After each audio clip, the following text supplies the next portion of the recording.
Welcome to the interview. Thank you so much for meeting with me. Would you mind introducing yourself to, I guess, our audience? Who are you? What's your major? What do you do?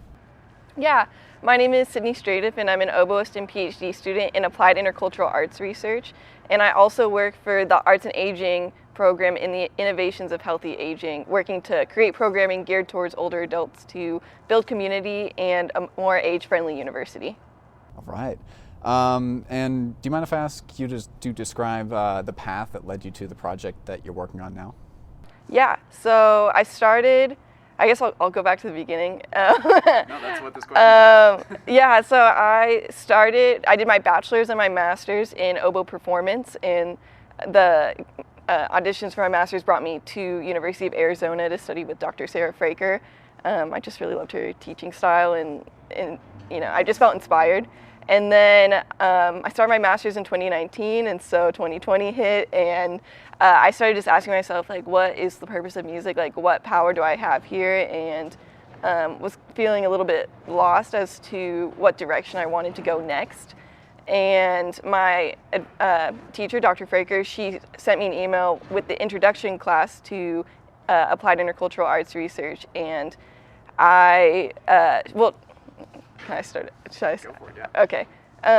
My teacher, Dr. Fraker, she sent me an email to the introduction course for AIAR and said, I think you'd be really good at this. And I read the email and was like, this combines a lot of things that I'm already interested in. And took the class, and it was taught by the chair of the department, Dr. Gubner, and just like really connected and really felt like this was the next step. And I joined her on a research project just to learn what arts research is and how to do it. It was an international research project called Encounters, which looks at the intersection of ethnography and pedagogy. And we did a project about the emotion of awe, AWE, and how walking with the intention of looking for awe decreases stress and like increases overall happiness. And yeah, so that project's been going on for a little while, and I decided to apply for the PhD program and stay in Arizona for a little bit longer. That sounds amazing. So I wanted to ask a little bit more about your work for like innovations in healthy aging and arts and aging program. So would you mind like talking a little bit more about that program, like what its aims are, what you learned, the different disciplines involved?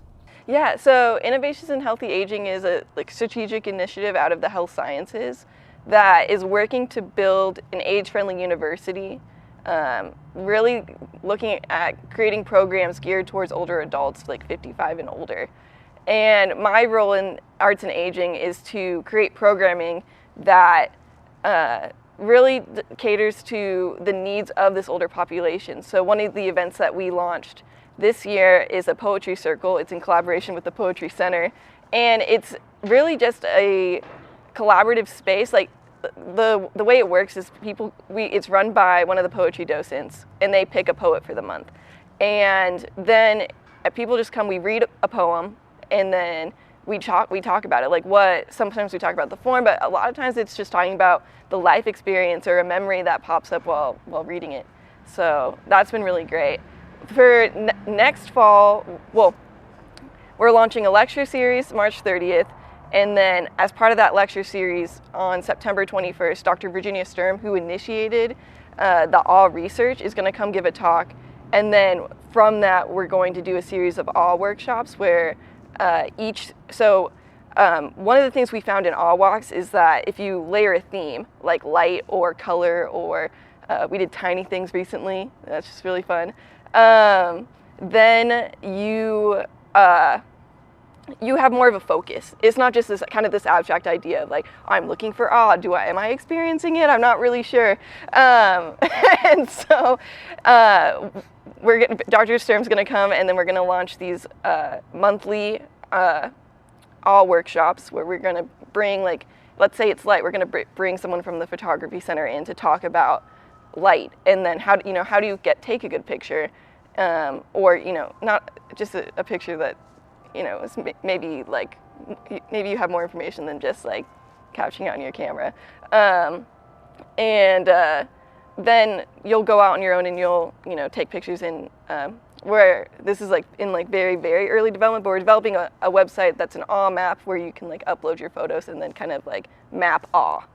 That is great. Yeah, so a lot going on. Like, yeah, so it sounds like you're bringing in, like it's based on awe, but you're bringing in like different disciplines to start to talk about like different ways you can find it using different like methods of study. So like photography or poetry or I guess mapping, which would be data science? Yeah. Well, one of the things that I really brought to the project was this idea of layering art making on top of the awe walks, because I never considered myself an artist. I have a younger sister who did her bachelor's in fine arts and is now doing her master's in art therapy.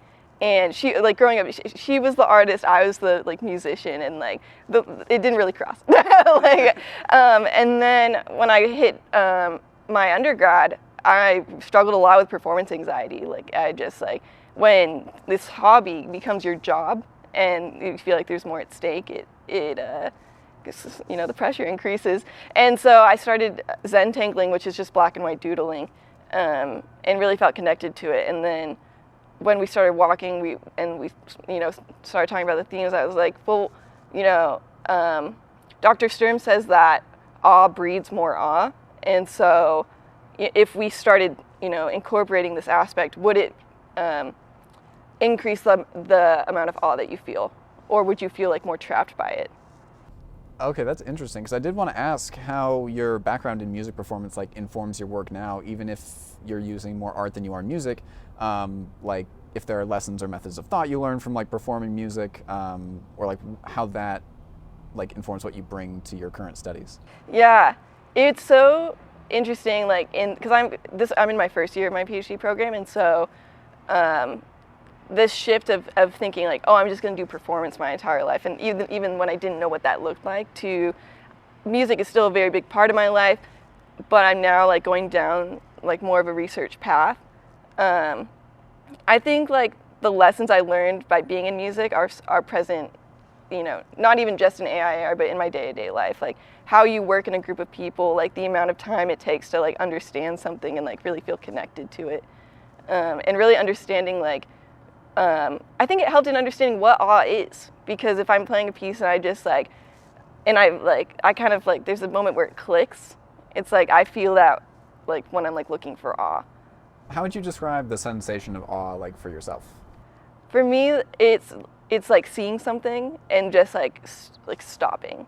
Like the like actual definition is like experiencing childlike wonder, and so I think it's like when I like allow myself to be playful, or like when we did tiny things, it's like looking for things that like normally, like if you're busy, you're just gonna pass it. You're like, I don't have time to look at this flower.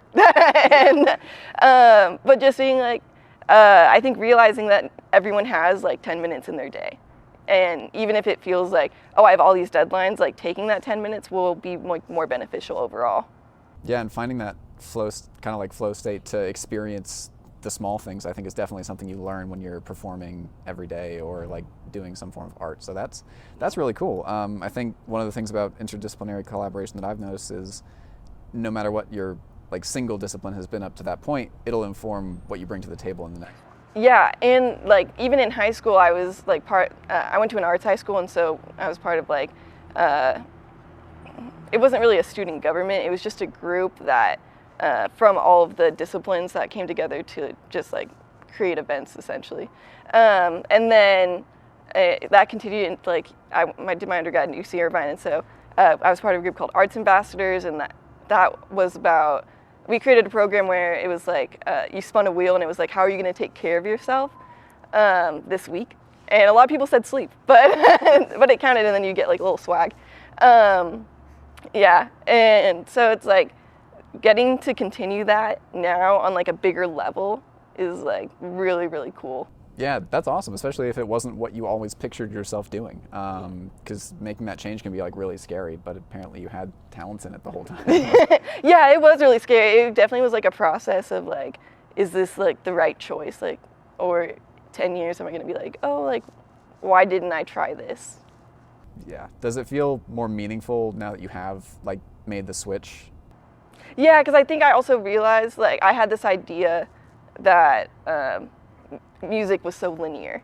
Like, whether or not that was true or not, like, I wasn't really, like, I didn't have any other examples showing me, like, this is, like, the path forward. But then when I came here was really the first time that I was like, oh, like, these people are in a chamber group, but they're also working at the Museum of Instruments in Phoenix. And, like, it's, I don't know, I kind of, like, think of it as, like, music plus, where it's, like, music is there, but, like, it's in addition to something else.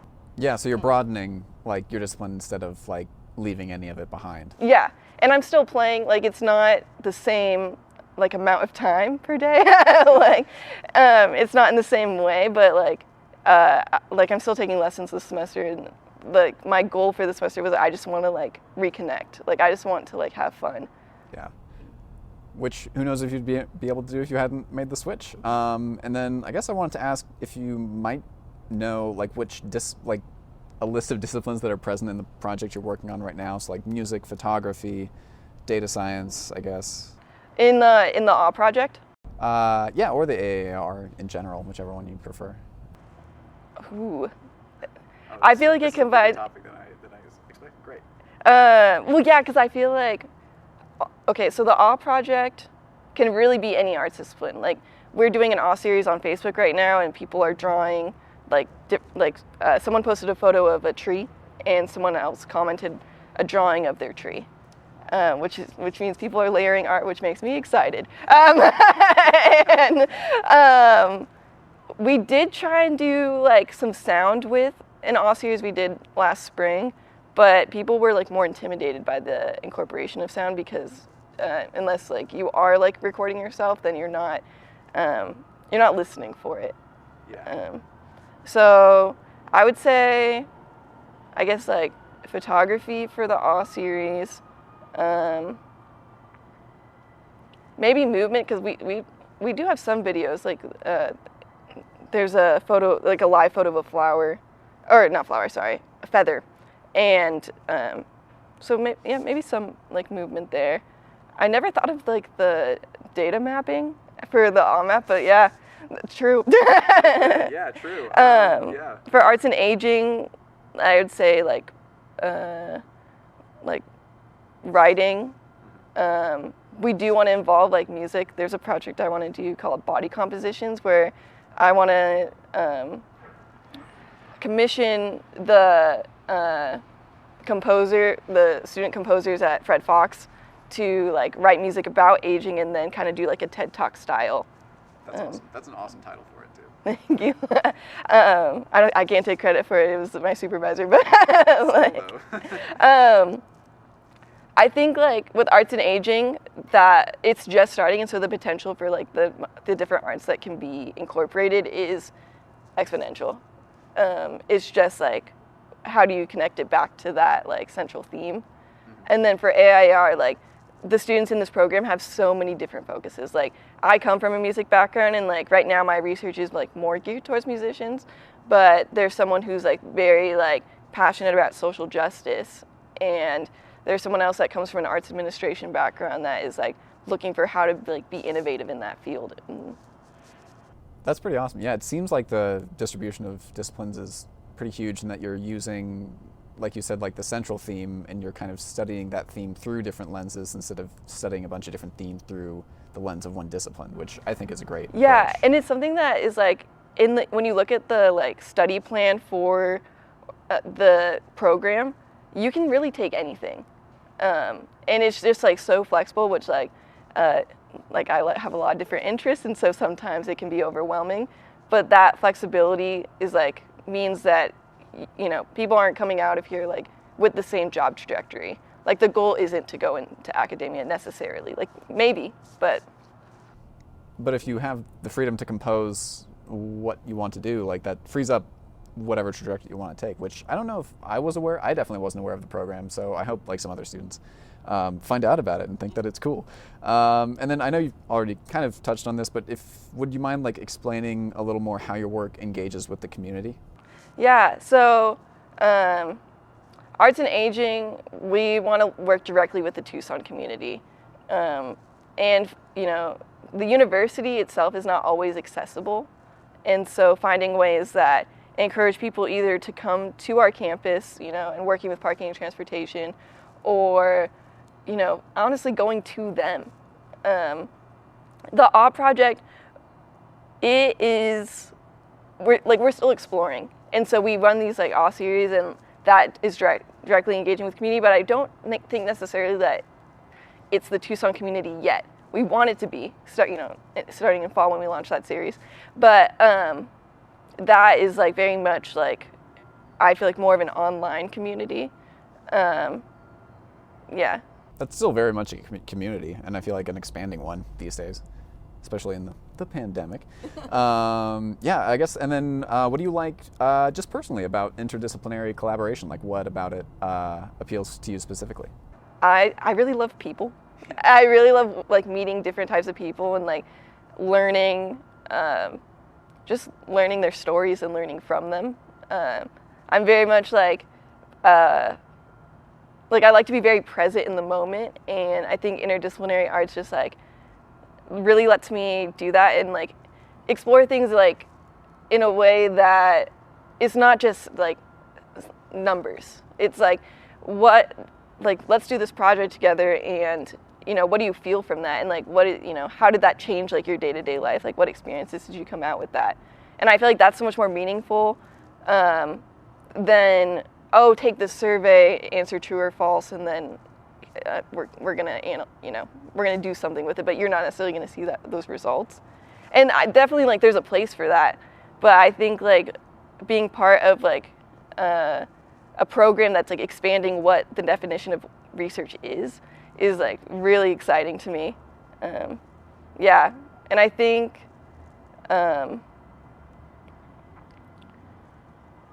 like I like for performance anxiety, like I did a collage that was like based on what I wanted to feel during my performance, and that was something where I was like, oh, like this is really cool, like I wonder if other people would be interested in that. And like having conversations with people and hearing like, yeah, like that's something I want, and then being able to understand like, oh, how can I structure this, and so it's like an actual workshop, and what knowledge can be gained from like shared art making. It's like, yeah, and like finding out that something that helped you might help other people and actually contribute to like an academic field would be amazing. And yeah, as with the chance to like meet with and learn from other professionals who you're working with, the people who you're working with, like that sounds like a really enriching academic experience. Yeah, I actually see a lot of crossover from chamber music into like interdisciplinary arts, because it's like in chamber music it's like it's a group of people. In my experience, it was I was part of the Fred Fox graduate quintet, and so it was 5 people that were put together who we didn't have any previous knowledge of each other. Like we applied to the school, and then we got chosen, and we were lucky enough to be part of this ensemble, and figuring out how to work together. And in interdisciplinary arts, everyone has a different background, and so you need to learn how to like come to that collaboration and like not only acknowledge like where like what you bring, but also what you can learn. And I think it's just like very team oriented, and I really like that. Yeah, and I think it's becoming more and more the norm. Like if you're in academia, you're probably going to be doing interdisciplinary research, so it's a great idea to start early. And what would you say to a student who may be considering interdisciplinary research but isn't sure how to get involved or what the possibilities are? Yeah, I would say this is a student, like, let's say they're applying to the program. Yeah, let's say they're, either in undergrad or thinking about their degree, and they might be thinking about, doing interdisciplinary research, but they don't know, like, where to start. I would say my first thought is don't be afraid to reach out to the people in the program. I think if it's something you're interested in, like, being able to talk to someone who's going through it is so beneficial. I think that of any field, really, but especially with interdisciplinary arts, it's, like, it's so new, and, like, that's like if you're getting a degree in it, like you want to know like what's happening. And then I also say like don't be afraid to like read like what interdisciplinary research is, like especially like I think traditional academia is like focused on publishing papers, but one of the things that I like and one of the things that I think is so powerful is that arts research is really working on like how do we take this knowledge and put it back in the community. And so looking for those examples of work that's being done in your community that inspires you, and then think about what are your long-term goals? Like, not that it needs to be like, I want this specific job, but like, what aspects of your life do you want, or like, what do you, like, in your future job, what are things that are important to you, or what do you want to be doing? Like in high school, I'd always say, I definitely know that I don't want to be behind a desk. Like, I don't want to be in a cubicle. And so that's what initially kind of made me like stay in music, because I was like, well, I'm not behind a desk. And that's still important to me. And I see that in like research is like, so like you're like in the field, like you're collaborating with people, and it's especially like now, like my everyday looks completely different, and I really like that. Yeah, that sounds wonderful. I think that's great advice. And that brings me to like my last two questions, which the first of which is, what in your opinion is like the main takeaway from this interview? Like, if you had to say. I'd say my main takeaway is that AIR is so collaborative, and it's not, you don't have to be a musician in order to like apply for it, I guess. I don't know if that's the most coherent of answers. That's good. And yeah, that research can really like be in anything, and the way you measure that is different depending on like what you're looking at. I think that's pretty much that's what I've gotten out of it, so that's great. And is there anything else you'd like to share? Check out the Poetry Circle. I don't know when is this coming out? March 15th. Oh, check out the Poetry Circle. Our next one is on. Actually, can I check that? Yeah, totally. Okay, what do I want people to know? Poetry Circle. Poetry Circle is happening March 26th in the HSIB at 1 p.m. It's going to be on a collection of Irish poets, so come, we'd love to see you. All Walk is going to South by Southwest next week, and this is coming out after. They can view it on YouTube, but I guess check it out on YouTube. Yeah. All Walk went to South by Southwest, and the video of our talk is live on the U Arizona YouTube page. So if you're interested in that, feel free to check that out. And I think that's all.